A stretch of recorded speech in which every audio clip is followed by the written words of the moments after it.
আসসালামু আলাইকুম। সপ্তম শ্রেণীর জীবন জীবিকা টিউটোরিয়ালে তোমাদেরকে স্বাগতম।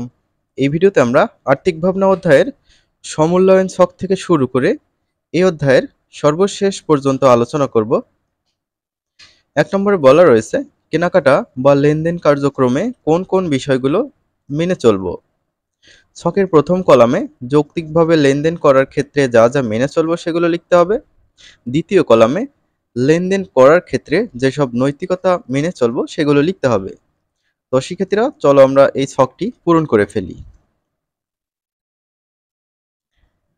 সমাধান দেখো, আমরা প্রথমে লিখেছি যাচাই না করে আর্থিক লেনদেন করব না। তারপর লেখা হয়েছে অন্যের কথায় প্রভাবিত হয়ে লেনদেন করব না।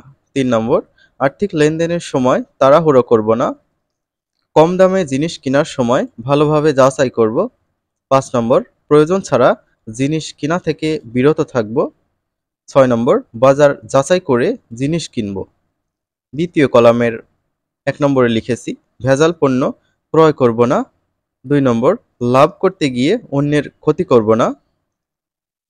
তথ্য গোপন করে খারাপ পণ্য বিক্রয় করব না। মেয়াদোত্তীর্ণ পণ্য বিক্রয় করব না। আর্থিক লেনদেনের সময় মিথ্যা বলবো না। ৬ নম্বর, প্রতারণা করার উদ্দেশ্যে আর্থিক লেনদেন করব না। পরবর্তী কাজ দেখি আমরা। এখানে বলা রয়েছে এই অধ্যায়ে আমরা যা যা করেছি টিক চিহ্ন দাও। প্রত্যাহিক জীবনে লেনদেনের চিহ্নিত করতে পারা, তো ভালোভাবে করেছি, আমরা সর্বশেষে টিক চিহ্ন দিয়েছি, ৫ মার্ক পাবো। তারপর ১ সপ্তাহের লেনদেনের হিসেব রাখা, এটাও করেছিলাম আমরা, এখানে টিক চিহ্ন দিয়েছি। যৌক্তিকভাবে আর্থিক লেনদেনের ব্যাখ্যা করতে পারা, এটাও করা হয়েছে খুব সুন্দরভাবে। যৌক্তিকভাবে আর্থিক লেনদেনের নীতিগুলো বুঝতে পেরেছি, এটা হচ্ছে আংশিক করেছি, এখানে টিক চিহ্ন দেওয়া হয়েছে, এটাও আংশিক করেছি। নিজেদের সাপ্তাহিক কেনাকাটায় যৌক্তিকভাবে আর্থিক লেনদেন করা হয়েছে কিনা তা যাচাই, এগুলো সবগুলো আমরা খুব সুন্দরভাবে করেছি। তাহলে মোট ৪০ মার্কের মধ্যে কত পেলাম হিসাব করি। ৫, ১০, ১৫, ২০, ২৫, ৩০ আর হচ্ছে ৩, ৩, ৬, তাহলে ৩৬ পেলাম। আমার অভিভাবকের মন্তব্য খুব ভালো করেছে, শিক্ষকের মন্তব্য সে খুবই ভালো করেছে, তার জন্য দোয়া রইল। তাহলে আমার প্রাপ্তি ৪০-এর মধ্যে ৩৬ পেয়ে তোমার কেমন লেগেছে? অবশ্যই ভালো লাগার কথা। এখানে তোমরা একটা টিক দিয়ে রাখবা। তারপর এই অধ্যায়ের যে বিষয়গুলো আমাকে আরো ভালোভাবে জানতে হবে সেটা লিখতে হবে।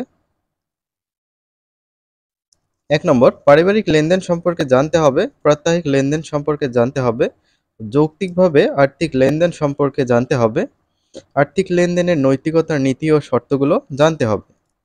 তারপরে ছক, যে কাজগুলোর নিয়মিত চর্চা আমাকে চালিয়ে যেতে হবে সেগুলো লিখি। প্রতিদিনের পারিবারিক লেনদেনের হিসাবজনিত কাজ, তারপর হচ্ছে যৌক্তিকভাবে আর্থিক লেনদেনের নীতিগুলো, লেনদেনের নৈতিকতার নীতি ও শর্তগুলো, নকল ও ভেজাল জিনিস ক্রয় ও বিক্রয় থেকে বিরত থাকা, ক্রয় ও বিক্রয়ের সময় প্রতারণা পরিহার করা। আমরা পরবর্তী ভিডিও থেকে আমার জীবন আমার লক্ষ্য এই অধ্যায়ের আলোচনা শুরু করব।